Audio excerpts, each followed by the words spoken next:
Waalaikumsalam warahmatullahi wabarakatuh. Semangat pagi. Pagi, pagi, pagi. Oke, di AI Egg Consulting Insight pagi ini setiap Kamis kita berbincang-bincang mengenai komunikasi dalam Let's Connect series. Tentu pagi ini saya senang banget karena bisa ngobrol bersama sahabat forever.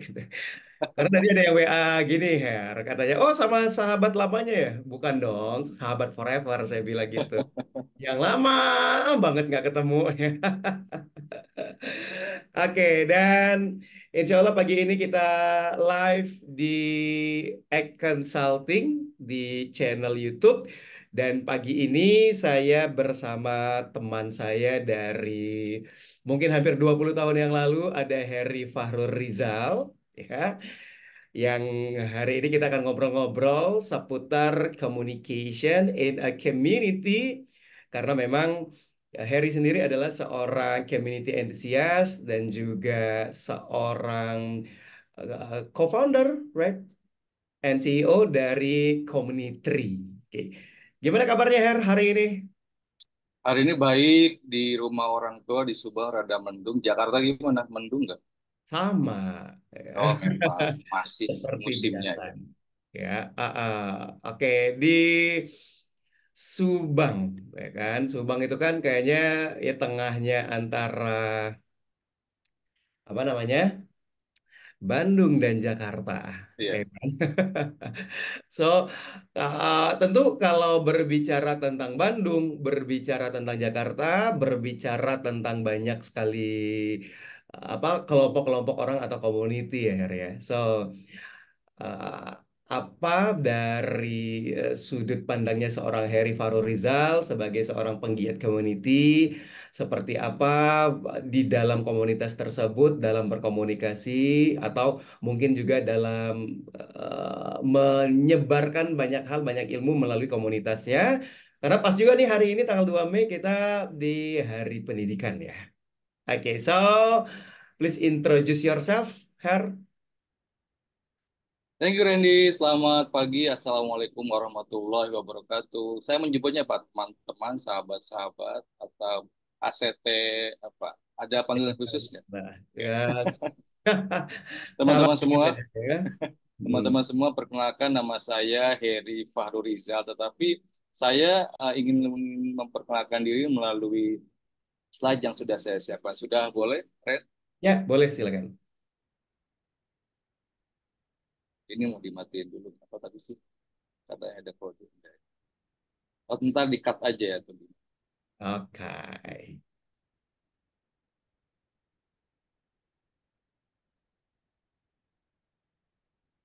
Ya, sudah terlihat.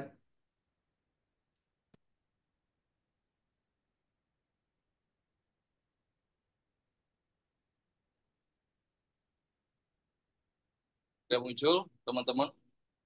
Oke, clear. Oke, teman-teman, pagi ini saya akan berbagi tentang bagaimanakah komunikasi di suatu komunitas, karena ini merupakan sebuah hal yang saya senang banget akhirnya ACT Consulting itu mengundang saya dengan topik ini, karena saya jarang berbicara ini secara spesifik, biasanya community secara general. Jadi sebagai perkenalan kembali bahwasanya saya Heri Farurizal, saya merupakan seorang entrepreneur di community consulting yang saya dirikan namanya Community. Kemudian saya juga seorang community consultant dan juga seorang public speaker.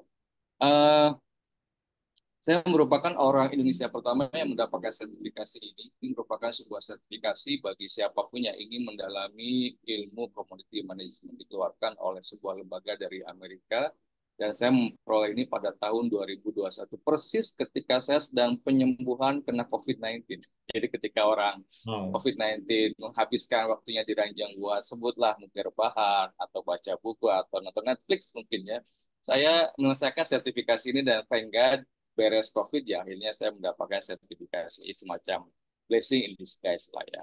Eh, community community sendiri merupakan sebuah lembaga consultant yang itu berbagi tentang bagaimanakah membuat strategi untuk komunitas, membuat program untuk komunitas, atau juga merancang sebuah experience untuk komunitas. Selama kurang lebih berdiri pada tahun 2022, baru 3 klien yang saya tangani, dari mulai KPK, kemudian Kominfo, dan terakhir ini sedang dalam proses adalah Kompas.id atau Harian Kompas. Nah, di bawah community consulting ini ada sebuah komunitas yang isinya adalah orang-orang yang tengah belajar ilmu community management. Namanya Citriland. Per bulan ini membernya baru 100 orang dari berbagai industri, ada yang dari Bukalapak, dari Danone Indonesia, Nutrifood, dan juga berbagai perusahaan, baik itu levelnya UMKM hingga yang sudah sebesar seperti ya Danone Indonesia lah. Nah, teman-teman, pagi ini saya, oh ya, ini juga beberapa lembaga yang pernah mengundang saya, baik atas nama pribadi ataupun atas nama kantor, dari mulai ya nama-namanya bisa teman-teman lihat di layar. Nah, teman-teman, pagi ini saya akan berbagi tentang apa sih peran komunikasi dalam suatu komunitas. Mungkin teman-teman juga sebagian sudah mengetahui, tetapi saya mengambil referensi ini bahwasanya komunikasi merupakan bagaimana cara orang-orang berinteraksi dan saling bertukar informasi dengan satu sama lain. Ada 3 jenis komunikasi yang umumnya orang lakukan, dari mulai itu verbal communication seperti ini, ada yang non-verbal, yang ketiga adalah ada yang tertulis. Pertanyaannya adalah, apa kaitan antara komunikasi dan komunitas? Bagaimanakah perannya? Bagaimanakah irisan? Teman-teman, kalau kita merujuk pada definisi komunitas, ada satu hal yang teman-teman akan mengetahui bagaimanakah benang merah antara komunikasi dengan komunitas. Karena kunci dari relationship adalah komunikasi. Menariknya adalah berdasarkan definisi komunitas yang saya menyukai definisi ini karena ini merupakan definisi yang hasil perenungan expertnya selama 13 tahun dia berkomunitas, namanya Fabian. Dia merupakan penggagas konsep Community Canvas, sebuah framework dalam mendirikan komunitas yang itu baru muncul pada tahun 2017. Dia menyebutkan bahwasanya komunitas merupakan a group of people that care about each other and feel they belong together. Kalau bahasa Indonesia-nya adalah sekelompok orang yang saling peduli dan mereka merasa memiliki satu sama lain. Teman-teman, mungkin tidak ada kata-kata relationship di sana, tetapi ketika digali lebih dalam, care about each other itu artinya adalah adanya relationship di dalam. Jadi irisan antara komunitas dengan komunitas adalah bahwasanya untuk membangun sebuah relationship perlu menggunakan komunikasi. Ini merupakan sebuah hal yang orang-orang jarang notice, betapa esensi dari berkomunitas adalah membangun relationship, dan tidaklah terjadinya sebuah relationship kalau tidak ada komunikasi, baik itu verbal maupun tertulis. Mari kita singkat terkait dengan apa yang saya sebutkan tadi, yaitu community canvas yang dicetuskan oleh Fabian, yang juga dia mencetuskan definisi komunitas tadi. Ini merupakan sebuah kerangka kerja dalam mendirikan komunitas. Ini hasil riset tahun 2017. Dan ini dibagi 3 bagian. Ada community identity yang berwarna biru di tengah-tengah. Ada community experience yang berwarna pink. Dan ada community structure yang itu berwarna hijau. Nah, ini merupakan 3 bagian. Jika teman-teman ingin mendirikan komunitas bagi bisnisnya, itu harus merumuskan 17 item ini yang terbagi dalam 3 bagian. Menariknya adalah dari 3 bagian ini ada identity, ada experience, ada structure. Ada satu hal yang sangat berkaitan dengan komunikasi adalah channels and platform.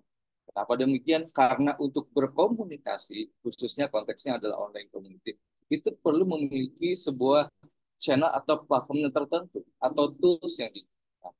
Menariknya, riset tahun 2021 yang dikeluarkan oleh Orbit ini merupakan salah satu community platform.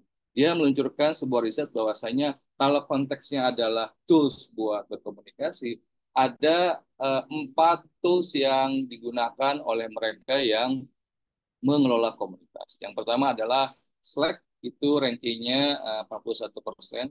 Yang kedua Discord, yang keempat, yang ketiga WhatsApp, yang keempat adalah Telegram. Kenapa Slack? Karena ini risetnya di negara maju. Jadi Slack itu tak ubahnya semacam WhatsApp, tapi lebih sophisticated. Dan biasanya Slack itu digunakan di perusahaan yang lebih profesional. Kalau Discord ini mulai booming ketika semasa pandemi tahun 2020-an dan mesti digunakan para community kripto, community NFT, dan yang terkait dengan Web3. Nah, WhatsApp ini justru kalau di Indonesia jauh sebelum pandemi sudah sangat populer. Maka dari itu, kalau mungkin risetnya di Indonesia, WhatsApp kemungkinan akan menjadi ranking pertama, Telegram yang kedua. Cuma karena risetnya di luar negeri, maka urutannya seperti ini. Teman-teman, saya lebih enak jika diskusi lebih dalam, nanti Randy akan memandu, jadi mari kita diskusi. Oke, menarik nih ya kalau kita berbicara tentang bagaimana community management dan the key adalah seperti apa komunikasinya di dalam komunitas ya. So, sebelum kita berbicara tentang how to communicate in community, why it's so important, Bro Heri, bagi organisasi, bagi komunitas, ya, bagi industri atau bagi company berbicara tentang komunitas, karena mungkin banyak industri, banyak organisasi dan company juga berbicara bahwa oke, the purpose of the organization adalah let's say numbers kan ya, angka. As long as angkanya tercapai gitu ya, dan dengan traditional way selama ini, so why community gitu. Nah, seperti apa pandangan Bro Heri sebagai seorang apa namanya community expert, so why it's so important bagi organisasi dan juga industri? Izin saya matikan dulu ya. Ya. Oke, terima kasih pertanyaannya bagus banget. Ini persis kemarin banget hari Rabu ya, 1 Mei. Saya baru mengikuti sebuah webinar. Intinya adalah ada beberapa faktor kenapa community menjadi sesuatu yang dibahas kembali, utamanya pasca pandemi di tahun 2020. Jadi teman-teman semua bahwa hasil riset pada tahun 2019 menunjukkan bahwa para customer sudah tidak percaya lagi dengan brand. Mereka lebih percaya dengan rekomendasi dari sesama teman. Inilah pentingnya sebuah komunitas. Jadi sekarang khususnya Gen Z itu sudah tidak lagi percaya apa yang diiklankan, apa yang mereka lihat di sosial media, apa yang mereka lihat di billboard, tetapi lebih percaya namanya rekomendasi. Dan the best recommendation adalah ketika dia berasal dari sesama anggota komunitasnya. Maka dari itu tidak sedikit beberapa brand yang ingin intap dengan community karena merasa nama mereka akan jauh lebih dipercaya jika diperbincangkan oleh sesama anggota komunitas. Itu yang pertama, bahwa Gen Z itu sudah tidak percaya lagi dengan brand yang mereka tahu bahwa itu bisa jadi dramatisir iklan aja. Biasa bisa jadi itu dilebih-lebihkan. Tapi kalau based on recommendation itu merupakan sebuah hal yang mereka percaya. Yang kedua adalah kalau konteksnya milenial pada tahun 2019 yang sama, bahwa sudah ada tren bahwa milenial itu baru akan membeli sesuatu produk atau jasa jika si brandnya itu memiliki impact terhadap sosial maupun lingkungan. Dan Hmm. impact-nya terhadap sosial adalah salah satunya adalah dengan mendirikan komunitas. Maka saya tidak kaget ketika Nike pada tahun 2020 awal itu membuka kembali toko pertamanya di Amerika. Jadi mereka tuh punya toko pertama, kemudian direnovasi kembali dan itu dijadikan menjadi base camp untuk mereka komunitas penyuka lari. Jadi mereka menjadikan toko pertama sebagai base camp komunitas karena mengerti bahwa ketimbang mereka jualan, dengan kita renovasi tokonya kemudian menjadi tempat base camp berkomunitas. Hmm. Begitupun dengan Lululemon, ini merupakan salah satu penyedia pakaian olahraga. Lululemon itu menjadikan tokonya ya toko ya tempat untuk berkomunitas. Jadi ini merupakan beberapa data yang menunjukkan bahwasanya customer sekarang lebih percaya rekomendasi dari orang-orang yang berada di satu komunitas. Kira-kira begitu. Oke. So artinya organisasi, industri, company wajib lah ya mulai memperhatikan bahwa ya tadi customer lebih percaya kepada apa yang disampaikan oleh Ya, kelompoknya mereka sendiri dibanding brand itu sendiri. So, Bro, Her, betul sekali. is it bahwa ini adalah era baru dari dunia, let's say kita bicara tentang public relation, di mana dulu orang berbicara kalau mau sell something adalah sales functionnya. Jadi kita lebih menjual gitu kan. Atau bergerak ke era let's say 2.0, 3.0 adalah marketing ya kan. Nggak cukup sales. Atau lebih tinggi lagi adalah branding kan ya. Oke. Dan tadi Bro Her juga sampaikan orang nggak cukup percaya dengan brand itu sendiri selain teman-temannya yang menyampaikan, orang terdekatnya atau komunitasnya. Apakah bisa kita katakan ini adalah era baru dari dunia ya bagaimana kita make a relationship dengan orang lain, dengan industri lain bahwa ya mau nggak mau nggak cukup selling, marketing, branding, and then community management for this era. So what do you think? Teman-teman tadi cek slide saya ada definisi komunitas yang saya comot dari mana. Itu dari HubSpot. Nanti teman-teman bisa eh, rewind kembali. Tetapi pada tahun 2022 HubSpot mengadakan konferensi tahunan. Dia menyebutkan bahwasanya helping is a new selling. Teman-teman, ketika sebuah brand mendirikan komunitas, sebetulnya tengah membantu agar customer-nya bisa lebih baik dengan keberadaan produk atau servis si brand tersebut. Contoh, sebutlah namanya Randy Skincare. Ini Hmm. merupakan sebuah skincare buat para cowok yang ingin lebih glowing. Ya, Kemudian kayak gue Randy, sekarang ya. ya makanya saya bingung kok Randy glowing banget ya. Mungkin sudah punya produk bisnis, cuma Sudah dia ada, nggak pernah announce boleh aja. hubungi saya langsung nanti ya. Di IG saya ada. Bisa kan? Jadi skincare akhirnya sebagai provider skincare formal gitu ya, itu punya komunitasnya. The best community adalah bagaimana membantu para customer yang pasti female ini itu lebih glowing dengan produknya dari skincare. Nah, fungsi dari komunitas adalah bagaimana membantu mereka supaya lebih glowing. Inilah esensi dari komunitas yaitu membantu customernya lebih baik dengan keberadaan produk atau jasa yang dimiliki si brand tersebut. Ada sebuah ilustrasi yang menarik. Hmm. Hanya karena sebuah brand menjual tenda, bukan berarti customernya tahu bagaimana berkemah. Hanya karena sebuah brand jualan asuransi, bukan berarti si customer tahu bagaimana mengelola keuangan yang baik. Hmm. Hanya karena sebuah brand menjual produk kesehatan, bukan berarti customer yang tahu bagaimana gaya hidup sehat. Nah, peran brand adalah mendirikan komunitasnya agar customer ini bukan hanya sekedar beli asuransi, tapi juga tahu bagaimana mengelola keuangan. Peran Hmm. brand adalah bukan hanya sekedar jualan makanan sehat, tapi bagaimana mengajarkan tentang gaya hidup sehat. Itulah peran komunitas. Kenapa? Karena helping menurut HubSpot 2022 is a new selling. Dan itu pun diperkuat oleh bukunya Mark Schaefer. Ini merupakan sebuah buku yang fenomenal pada tahun 2022. Dia mengatakan bahwasanya community is the last great marketing strategy. Community merupakan strategi marketing terakhir yang terbaik. Itu launching Desember 2022, jadi masih 2 tahun yang lalu. Dan bukunya so far sih belum masuk ke Indo karena saya juga belinya di luar negeri. Itu merupakan sebuah buku yang bagaimana mengamati dunia community dari sudut pandang marketing. Kenapa bahas sudut marketing? Karena sekarang community sedang berjuang menjadi bidang ilmu yang terpisah, bukan bagian dari marketing bisnis. Naiknya adalah kata si penulisnya yang dia ahli marketing global sama 20 tahun menyebutkan bahwa community is the last great marketing strategy. Dan sebutkan di sana adalah bahwasanya kegagalan brand dalam mendirikan komunitas adalah hanya memandang customer sebagai tempat yang buat jualan.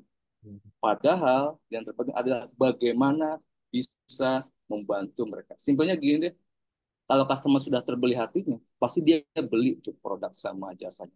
Dan tidaklah mereka terbeli hatinya kecuali dia merasa terbantu dengan keberadaan Randy Skincare.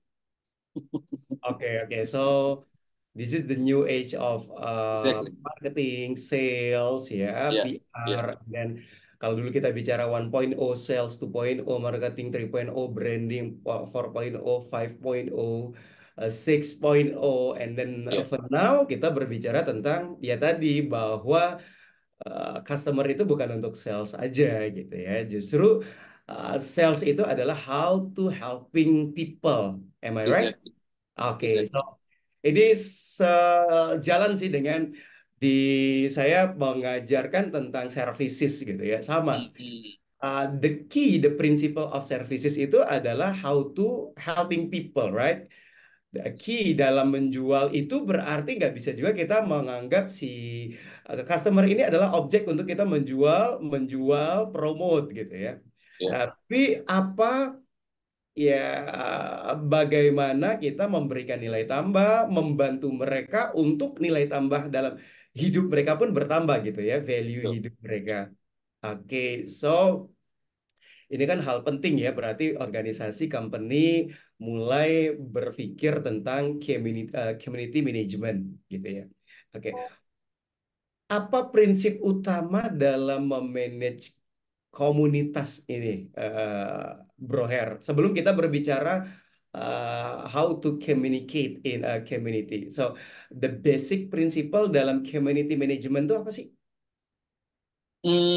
Saya sebetulnya tadi sudah menyebutkan secara sekilas bahwasanya relationship, mohon maaf, community sama dengan relationship. Relationship, yes. Tetapi yang membuat saya agak sedih adalah orang Hmm. masih menganggap community as place to sell. Oh, Padahal bukan oke. itu esensinya, tetapi adalah place to help. Dan tidaklah kita bisa membaca kalau misalkan tidak punya fondasi, yaitu ya kita ingin membangun relationship itu sendiri.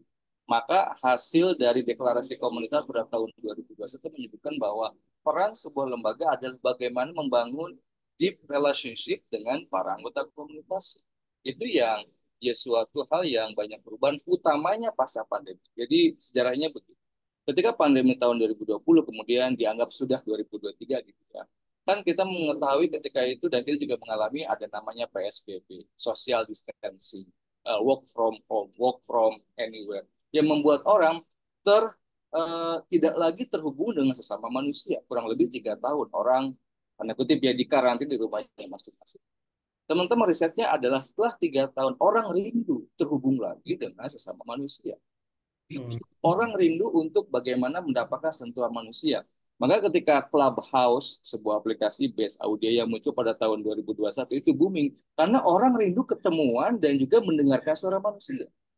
Jadi khususnya pasca pandemi COVID-19 itu fenomena orang-orang ingin lagi terhubung dengan sesama manusia itu mulai bangkit kembali. Ini dilihat oleh para pemilik bisnis bahwa ini medium yang tepat, ini gimana caranya supaya mereka terhubung, dan jawabannya adalah komunitas. Karena itu merupakan sebuah medium sekumpulan orang yang tepat untuk mempertemukan mereka.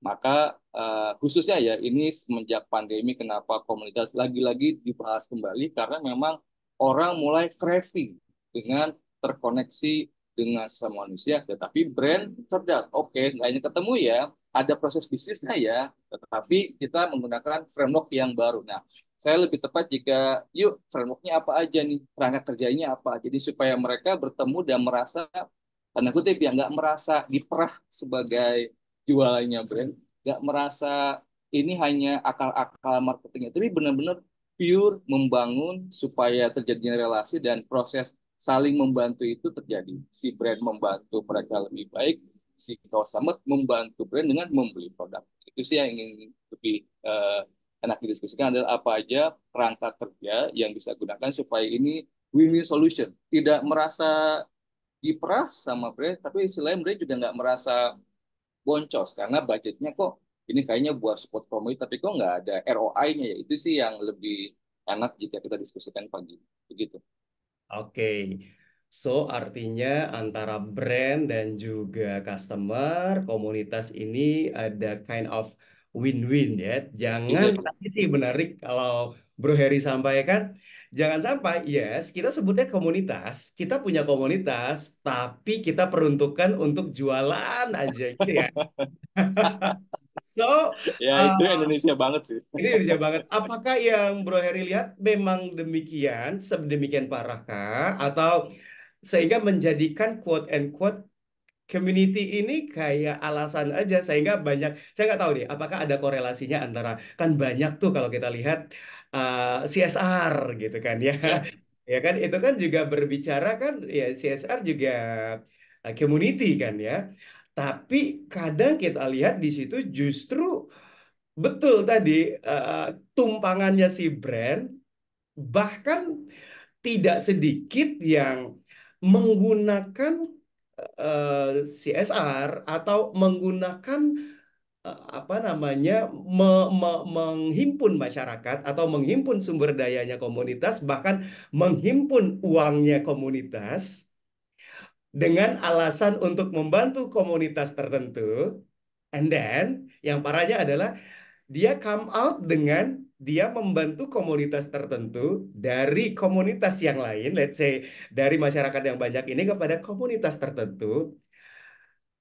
Dia kan hanya menghimpun ya, tapi dia ya, datang ke sana dengan yang dia bawa brandnya dia. jadi Padahal ya mungkin kalau kita mau lihat nih, Bro Her, effort dia hanya ngumpulin aja, even 100 rupiah mungkin nggak ada gitu ya. Tapi dia datang ke sana dengan oke, this is our company membantu community ini, padahal itu bukan mereka. So, ya. gimana point of view-nya seorang community expert melihat ini? Oke, terima kasih.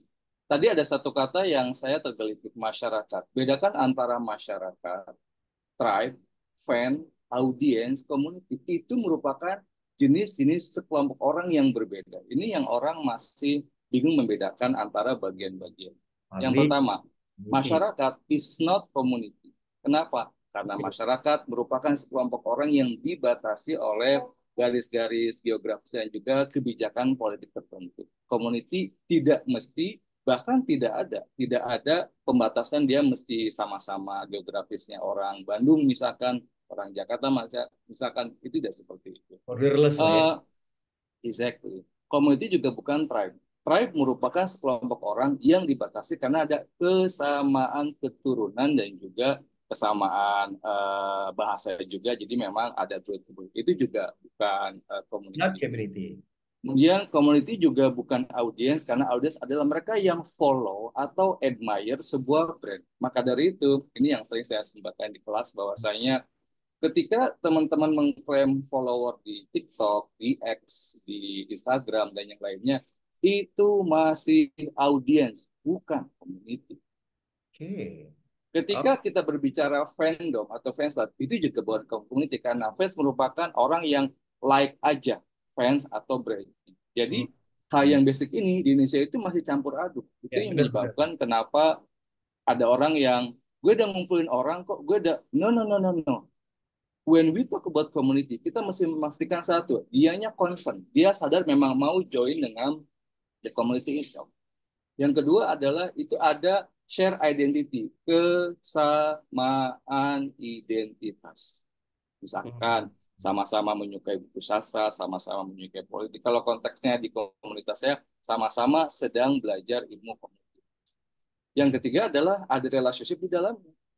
Pernah nggak Randy atau siapapun join di sebuah yang katanya komunitas, ketika kita join sama, sebutlah grup WhatsApp-nya, kita tuh nggak pernah disambut. Ketika Hmm. ada yang live dibiarkan begitu aja. Kita tuh Oke. seperti kesepian dalam keramaian. Komunikasinya broadcasting, jadi dikunci adminnya aja yang hanya bisa posting. Desktop community. Oh. Community itu two ways communication. Nah, ini masuk nih ke materi community. Hmm. Komunikasi itu two ways communication. Bahkan ketika mau di-join dengan grup WhatsApp pun itu ada izinnya. Halo Kak, saya dari Randy Skincare nih. Saya mau izin kakak join ke grup WhatsApp. Apakah berkenan? Kalau dia belum jawab ya jangan di-add. Tapi Hmm. faktanya adalah kita sering tiba-tiba loh. Kok saya tiba-tiba ada di grup WhatsApp ini? Tiba-tiba di Telegram. Dan dia mengklaim community. There's not community karena kita nggak ada concern untuk mengiyakan. Dan itu kan polanya one way. Mesti ada kata ya silahkan. Kalau itu nggak ada ya jangan di-invite. Karena di mana sisi relationship-nya? Ini yang orang masih lupa bahwasanya ada hal-hal yang Itu prinsipal dan perlu dipahami apa bedanya community dengan yang lain. Oke, kita kembali ke community. Nah, terkait yang tadi CSR, perlu dipahami bahwa dalam konteks community management ada 5 jenis komunitas. Yang pertama, community of interest. Ini merupakan komunitas orang-orang yang punya minat yang sama. Sama-sama penyuka buku sastra, sama-sama penyuka sebutlah film horor dan yang lain. Yang kedua ada namanya community of place. Ini merupakan komunitas karena ada kesamaan wilayah. Sama-sama orang Jakarta yang menyukai sastra misalkan.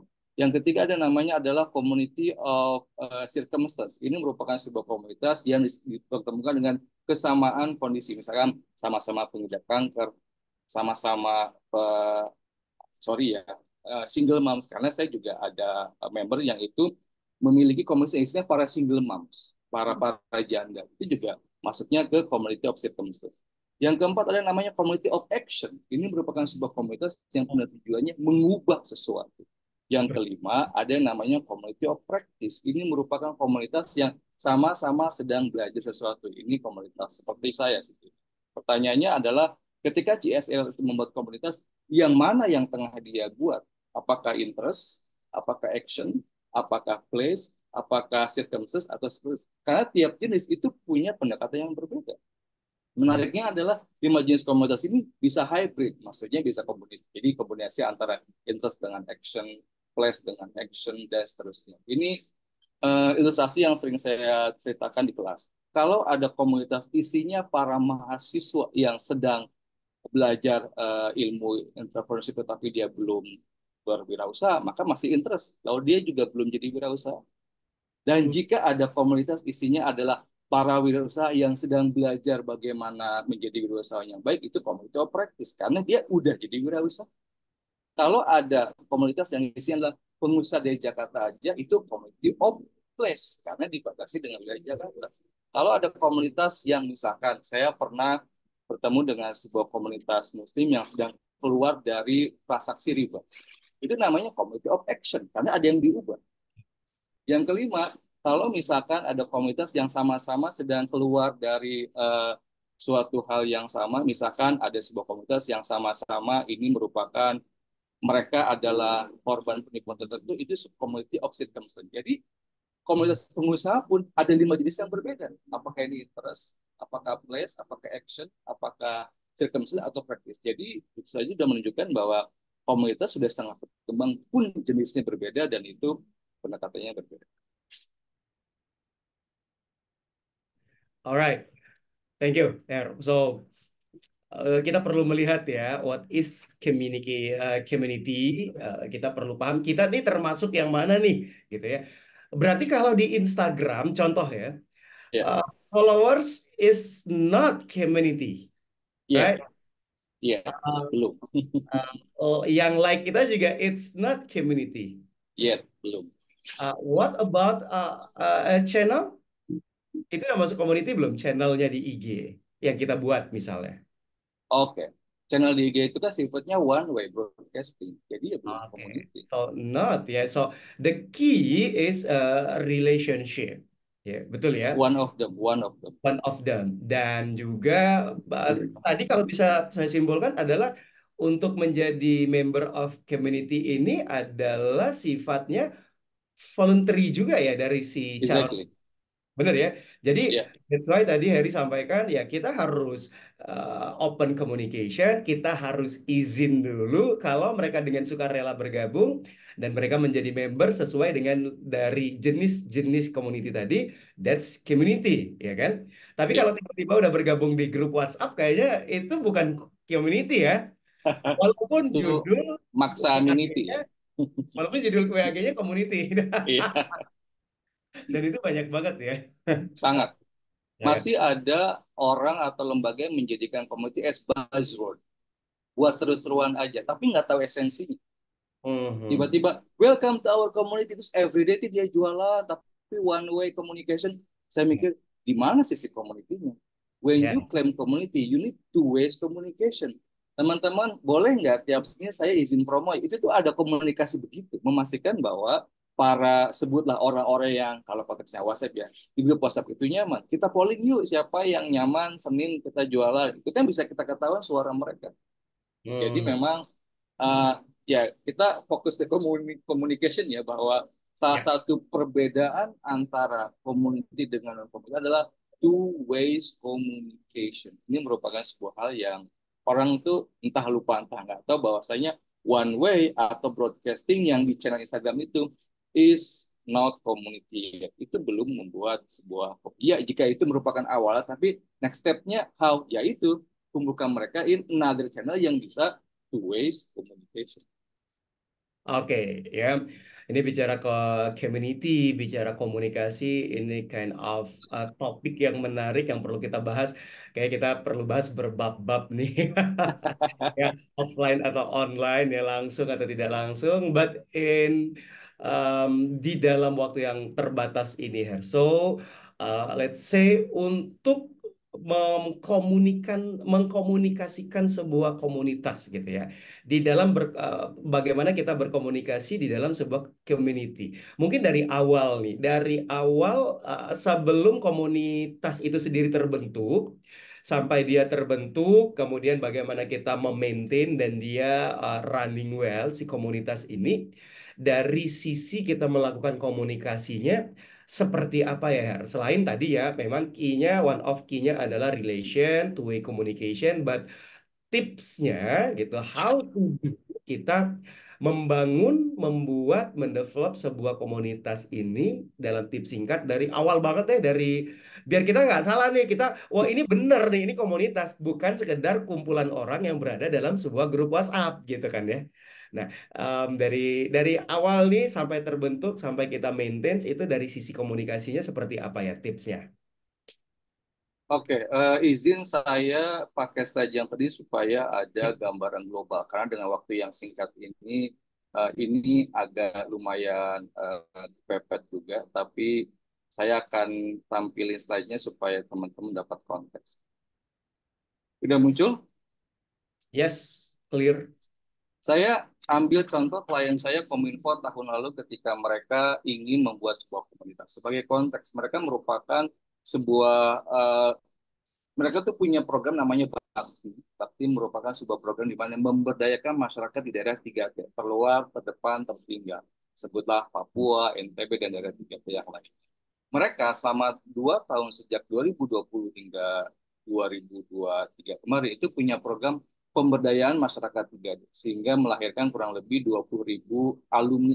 Pertanyaannya, ini mau dikemanain? Ini Hmm. alumni, sayang jika hanya sekedar alumni, maka kita perlu mengelola mereka supaya menjadi sebutlah kepanjangan tangan dari Bakti. Maka akhirnya mereka menemui saya dan akhirnya yuk jadikan mereka sebagai community.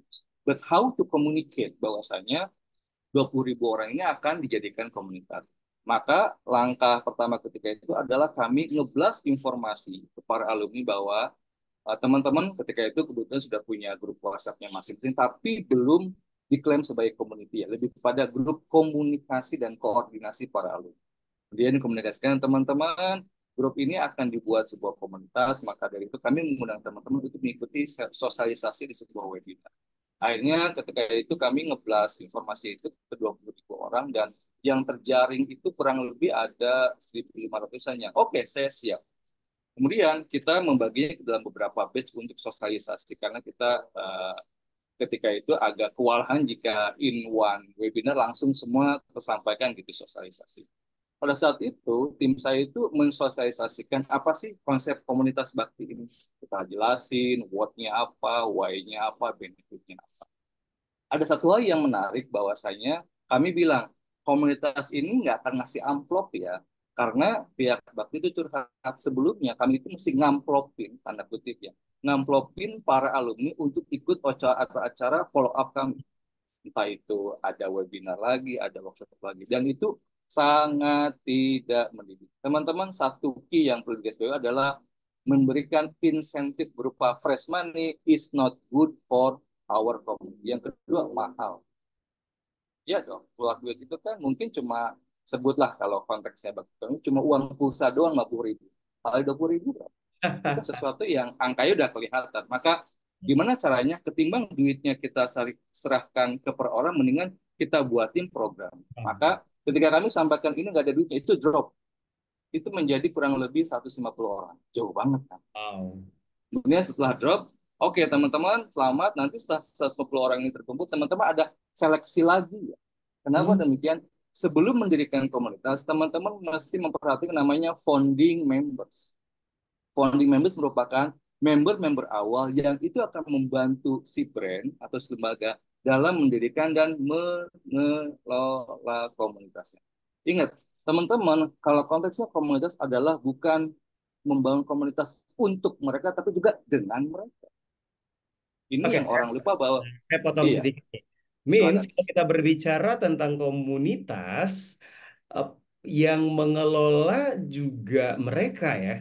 Exactly. Jadi bukan ini komunitas, kita yang mengelola the whole prosesnya, it's the No, community, right? Jadi kalau karena ini komunitas, bukan perusahaan. iya berarti Kalau perusahaan kan untuk. untuk dia. Ya, jadi dari kita pada saat kita mengajak mengkomunikasikan pun mereka ya tadi kan ya tidak ada transaksi di sana. Iya, Kemudian mereka ingin ikut sukarela. Setelah itu iya. perlu kita perlu temukan juga the founding of the community, Founding members. Iya. ya, founding membersnya, and then ya orang ya komunitas itulah yang akan memanage orang-orang itulah yang akan memanage komunitas ya. Pada akhirnya. Ya, Tetapi dari awal kita bentuk dulu founding members. Boleh saya lanjutkan dulu? yes, silakan. Oke. Setelah terbentuk founding members-nya, yang menarik adalah kan ketika mereka seleksi ada interview. Akan ditanya, kita nyebutnya kakak. Kakak jika kepilih kira-kira apa kontribusinya? Des community. Ketika kita akan mendirikan komunitas, kita mesti memastikan dulu kontribusinya mau apa. Kan Hmm. dari awal kita kasih tahu, ini benefitnya ya. Lagi, benefitnya nggak uang, tapi ketika itu kami benefitnya lah mereka akan mendapatkan training tiap minggu tentang pengembangan diri. Dan klimaksnya adalah mereka akan diberangkatkan ke Jakarta di ya semacam awarding night-nya lah. Itu kan sesuatu reward yang juga tidak kalah menarik. Kemudian setelah mereka diinterview dengan ada pertanyaan what is your contribution for our community, maka terpilihlah founding members-nya itu sekitar ada 30 something yang terpilih. Nah, setelah itu ya kita masukkan mereka ke community-nya. Jadi itu merupakan kalau konteksnya proses komunikasi dari awalnya mereka belum menjadi anggota komunitas menjadi si komunitasnya itu sendiri. Nah, ketika sudah join, ada beberapa hal yang juga perlu kita komunikasikan ke mereka. Kita jelaskan apa sih purpose dari komunitas ini. Itu mesti clear sehingga mereka ada ekspektasi yang sama. Jangan sampai mereka masih ngarepin duit segala macam. Ya sebetulnya adalah this is not profit community but non-profit community. Itu juga perlu disampaikan. Sah-sah aja jika ada profit community, tapi sampaikan di awal. Maka purpose juga perlu ada komunikasi. Yang kedua adalah kita perlu mengkomunikasikan apa values dari komunitas. Kita jelasin dari values. Values itu Hmm. lebih kepada prinsip yang dipegang komunitas. Yang ketiga adalah kita mesti jelasin bagaimanakah cara brandnya itu bagaimana mengekspresikan diri. Itu juga perlu dikomunikasikan. Contoh, di komunitas bakti itu sesama anggota komunitas wajib memanggil dengan sapaan kakak. Nggak Hmm. boleh mbak, nggak boleh mas, nggak boleh pak, ibu yang mungkin ada sesama member yang lebih senior misalkan. Tapi brand atau cara mengekspresikannya adalah dengan cara menyebut kakak. Dan jika tidak itu ada semacam tegurannya lah. Kemudian kita juga mengkomunikasikan ada ritual apa aja, kemudian ada rules apa aja, ada konten apa aja yang mereka juga bisa berkontribusi, ada peran apa saja yang bisa mereka mainkan. Di sini yang dimaksud dengan bahwa anggota komunitas juga berperan dalam mengelola. Hmm. Teman-teman, willing community, managing community is tough. Nggak bisa sendirian hanya mengandalkan tim existing yang di lembaga itu. Kenapa nggak kita libatkan para anggota komunitas itu fine. Tetapi komunikasikan di awal. Dan ketika mengkomunikasi role ini, clear juga. Satu, apa ekspektasi kita ke mereka. Yang kedua, apa right atau hak yang bisa mereka lakukan. Yang ketiga adalah apa sih benefit yang mereka bisa dapatkan ketika menempati role ini. Contoh, teman-teman ada role namanya adalah sebagai MC ya tiap meet up mingguan karena dari kami nggak punya SDM-nya nih siapa yang mau? Saya kak, oke ini rules-nya. Jadi MC tugasnya adalah bla bla bla bla haknya memandu acara misalkan dan benefitnya teman-teman nanti akan mendapatkan poin untuk akses misalkan kita punya learning course-nya nih secara online, itu teman-teman bisa mengaksesnya secara duluan ya segala. Itu kan juga sebuah benefit yang nggak mesti uang tapi tetap win solution. Kemudian kita juga mesti mengkomunikasikan, kan konteksnya mengkomunikasikan bagaimanakah governance, bagaimana pengambilan keputusan di sebuah komunitas. Teman-teman, sebuah komunitas yang sehat itu pengambilan keputusan ada yang sentralisasi, itu murni dari si pemilik brand atau lembaga. Tapi ada juga yang desentralisasi, mereka juga bisa mengambil suara. Itu juga dikomunikasikan. Teman-teman, ini yang sentralisasi ya, ini yang desentralisasi ya. Misalkan ada Randy Skincare Chapter Surabaya. Kemudian mereka ada meetup dan mencari speaker. Kan yang nentuin speakernya nggak mesti Randy-nya sebagai owner, toh serahkan saja ke mereka. Itu namanya desentralisasi. Jadi kita batasin mana yang boleh mereka putuskan sendiri, mana yang wajib dari atas. Yang ketiga adalah kita bahas pendanaan komunitas ini dari mana. Kita jelasin komunikasi dengan teman-teman, pendanaan komunitas ini berasal dari misalkan budgetnya Randy Skincare, bla bla bla. Tetapi kami juga akan membuat komunitas ini eksklusif, maka ada berbayarnya pula ya, supaya untuk operasional itu juga disampaikan dengan cara mengkomunikasikan. Jadi teman-teman bahkan mengkomunikasikan ini, framework ini pun juga sesuatu yang harus dilakukan karena ingat community talking about two ways communication. Sehingga para member itu memiliki rasa memiliki dari awal mereka dilibatkan dalam yang bukan hanya ngelola tapi juga pendiriannya. Hmm. Itu kurang lebih dari A sampai Z secara kilat gitu ya. Lebih tepat lagi ikutilah workshop saya bulan Juli 2024. Asik. Ya, berarti next 2 month ya. Eh, Juli ya, Her? Betul, Oke, oke. Juli di Bandung. Di Bandung ya. Oke. So, Her, berarti kita perlu paham. Jadi komunitas ini bukan sekedar berkumpul atau mengumpulkan orang aja. Exactly, exactly. Ada prinsip-prinsipnya Ya, dan memang kita perlu manage ya. Artinya betul. community management ini perlu sekali untuk organisasi seperti itu. Saya ralat, tidak semua lembaga itu memerlukan komunikasi. Kalau referensinya buku Mark Schaefer yang tadi bahwa Tidak semua. nggak hanya lembaga yang menggantungkan bisnisnya pada relationship. Ada Oh, beberapa bisnis yang nggak ada proses relationship itu tetap jalan kok. Tetapi kalau bisnis-bisnis yang menggantungkan penting relationship itu itu perlu. Itu wajib wajib. memiliki, itu wajib. Oh, Kalau berarti di kelas saya itu ada namanya framework yaitu community discovery. Ini merupakan sebuah framework untuk nentuin lembaga kita perlu nggak sih bikin bisnis. Itu tuh ah, ada frameworknya. Jadi nggak bisa, oke, katanya komunitas bagus kita bikin. Enggak, itu ada cara berpikirnya. Kita itu ada analisisnya. Kita mesti menjawab pertanyaan ina itu kemudian oke, lembaga kita memang perlu, lembaga kita memang enggak perlu. Jadi tidak semua lembaga itu perlu mendirikan komunitas, tergantung itu bisnisnya ada kaitan pentingnya membangun relationship, kalau nggak ada ya nggak. oke. So, nggak latah juga ya kita ya. Betul. Harus nih, Ya, Mas Heri, berarti saya harus ini nih. Padahal setelah kita kaji, kita analisa sebenarnya tidak terlalu signifikan, tidak terlalu exactly. perlu juga ya. Oke, tapi bagi mereka-mereka yang bisnisnya memang sangat menggantungkan pada Relationship. relationship, Ya, itu memang menjadi wajib ya. betul. Dan kalau kita bicara konsepnya nih, Her, berarti kan konsep komunitas ini berarti bisa kita apply di dalam kehidupan keseharian di tempat kerja. Artinya gini, memungkinkan bahwa tempat kerja kita itu bisa berlaku konsep komunitas. Means gini ya. Let's say kita balik contoh lagi ke Randy Skincare tadi. Oke, ini company, ini bisnis, tapi di dalam bisnis ini ternyata di dalam kita bekerja itu kita adalah sekumpulan orang, misalnya ya, yang dari sekian ratus orang adalah sekian puluh orang yang memang dengan sukarela. Kemudian konsep komunitas itu terbentuk, artinya dalam bekerja, dalam berbisnis, ya, ya konsep komunitinya tuh ada gitu. Prinsip-prinsip tadi terpenuhi. Artinya di saat yang sama kita bisnis, di saat yang sama sekelompok orang di dalam bisnis ini bisa menjadi komunitas, itu secara konsep ya, secara prinsipnya bisa seperti itu nggak ya? Tahun 2017 akhirnya muncul sebuah riset yang menunjukkan ada 6 model komunitas. Yang pertama ada komunitas dengan model adalah support. Ini merupakan sebuah model di mana komunitas yang isinya para customer itu membantu sebuah brand dalam saling ngejawabin pertanyaan mereka satu sama lain. Contoh Randy Skincare merupakan sebuah produk untuk para male yang menggunakan skincare itu misalkan modelnya support, maka nanti Randy itu mengkondisikan membernya untuk saling ngejawabin, bro gimana ya cara pakai produk penemu brewok itu sehari pakai berapa kali, pakai air panas atau air dingin, pakai serumnya enggak. Nah, ketika ada model komunitas yang safe, yang support, itu artinya adalah mereka saling support each other how to use the produknya si brand. Yang pertama. Yang kedua, ada namanya model komunitas, yaitu adalah produk.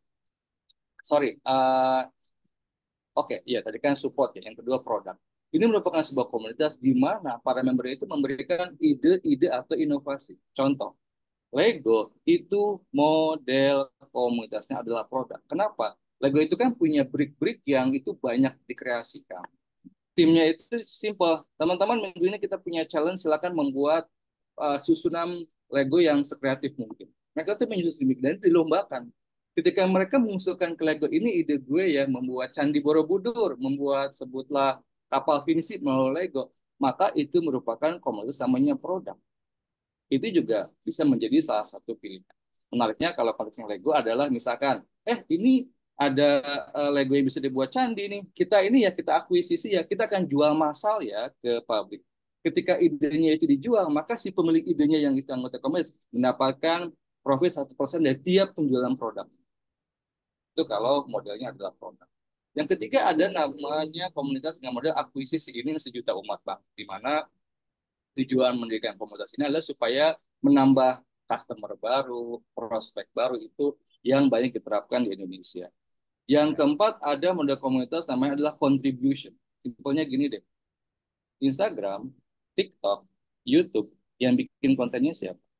Kan bukan karyawan, tapi kita-kita customernya yang sudah diklaim sebagai anggota komunitasnya.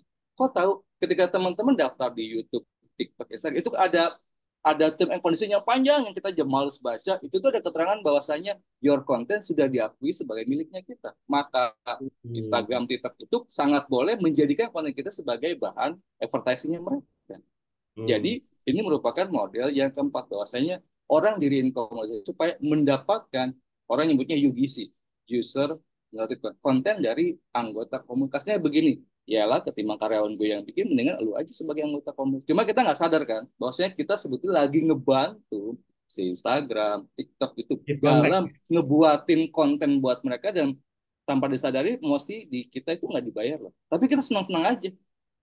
Itu yang keempat. Yang kelima, ada model komunitas namanya engagement, di mana tujuan didirikan komunitas ini lebih kepada untuk menjaga keloyalan.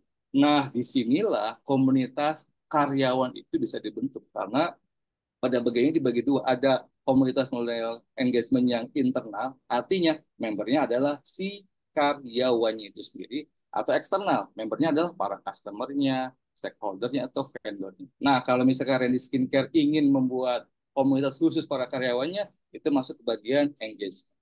Microsoft merupakan salah satu yang brand besar yang punya internal community. Isinya siapa? Ya para anggota, para karyawannya. Kalau di Indonesia sebetulnya udah ada istilahnya, itu serikat buruh. Itu juga sebetulnya bisa ditulis sebagai bagian dari komunitinya. Walau saya juga perlu menggali lagi ya apa sih perbedaan serikat buruh itu ngapain, itu tuh yang saya juga belum paham. Tapi intinya adalah serikat buruh itu punya potensi menjadi internal community si lembaga tersebut. Yang terakhir, ada sebuah komunitas dengan namanya Sukses. Ini merupakan sebuah komunitas dengan tujuan adalah sesama membernya itu bisa saling mengajarkan satu sama lain tentang produk. Dan biasanya ini merupakan model komunitas yang punya varian produk yang banyak. Kemudian mereka perlu mengedukasi bahwa produk kita bukan hanya A, ya, kita punya B, C, dan seterusnya. Contoh Zoom. Zoom merupakan komunitas dengan model sukses, di mana mereka tuh punya banyak produk, bukan hanya Zoom ini aja. Mereka tuh punya communication juga, marketplace. Tapi orang tuh punya top of mind, Zoom yang hanya buat video kok? No, mereka tuh punya 11 produk. Akhirnya mereka bingung, gimana ya cara edukasi mereka bahwa kita tuh bukan cuma ini doang, bukan buat video call doang. Akhirnya buat komunitasnya, dan mereka diedukasi bahwa yuk gunain our another product yang bukan hanya ini. Ini juga tepat bagi mereka yang punya varian produk yang baik. Contoh, dari skincare itu bukan hanya buat brewok, ada sebutlah body lotionnya, ada sampo-nya, pokoknya head to toe tuh ada. Nah, ketika Randy ingin semua produknya digunakan oleh anggota komunitasnya, pilihlah model namanya sukses. Supaya produk yang dipakai itu bukan hanya penemu berawaknya aja, tapi semua varian di Randy Skincare itu. Jadi kembali bahwasanya sangat mungkin sebuah lembaga mendirikan internal community-nya, karena itu bagian dari engagement community model. Oke, one thing singkat, Ya, mungkin nggak ada komunitas di dalam komunitas? oh sangat. Jadi komunitas itu punya 4 tahap sebagaimanapun. Awalnya sih ini merupakan fase biasanya 6 hingga 12 bulan pertama.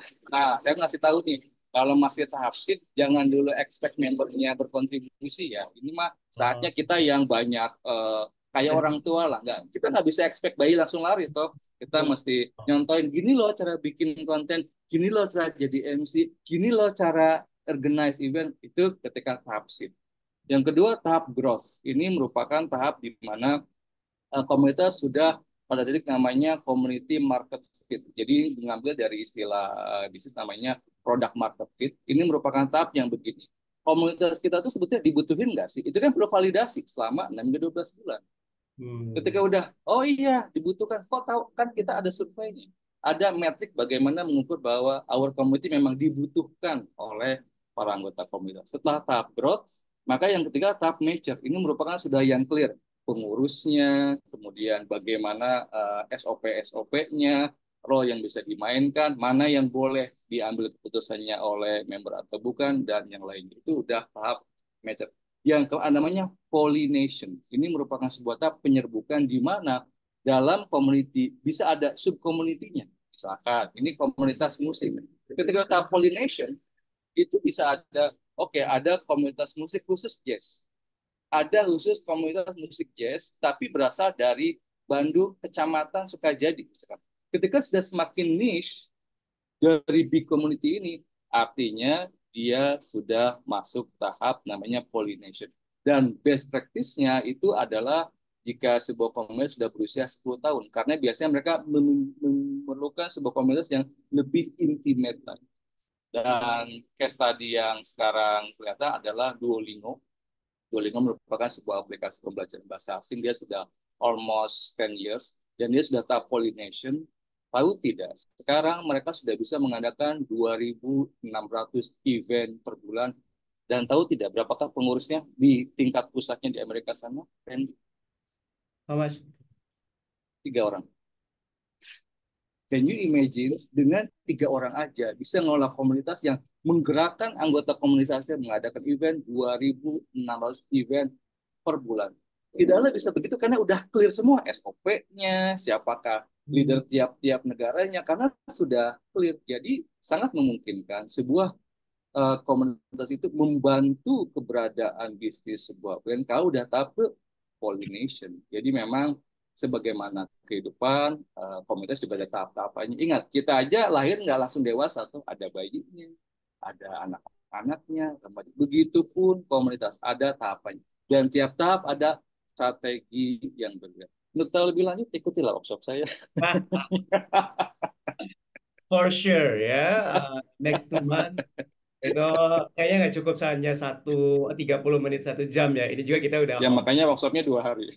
Yes, it's okay. So, Her, sebelum ke workshop nanti ya, atau sebelum ke Ya. program-program kita yang lainnya, so do don'ts yang baru mau mengelola atau mendirikan atau membentuk komunitas.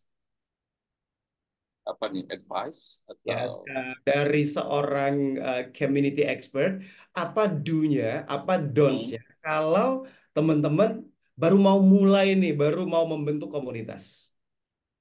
hmm, saya sih simple, join our community karena sedang pembukaan batch bulan Juni 2024 karena semua pembelajaran kami buka di sana. Kami punya daily learning, ada weekly learning dan yang lainnya. Itu pragmatisnya ya. Tapi kalau mau rada pragmatis misalkan saya kayaknya belum mau join dah in your community gitu ya. View-nya adalah membangun skill, membangun relationship. Itu merupakan salah satu basic yang perlu dimiliki ketika brand apapun, lembaga apapun mau mendirikan komunitas. Karena itu merupakan hal yang sangat basic. Itu yang do-nya. Do-nya adalah jangan menganggap anggota komunitas sebagai sapi perah karena Hmm. is big no. Ingat, ketika kita berbicara komunitas adalah a group of people that care about each other and feel that they belong to each other. A group of people adalah sekumpulan manusia. Hey, jangan dikit-dikit how to make money from this man. No, mereka itu manusia biasa yang juga punya spiritualnya, intelektualnya, emosinya, fisik.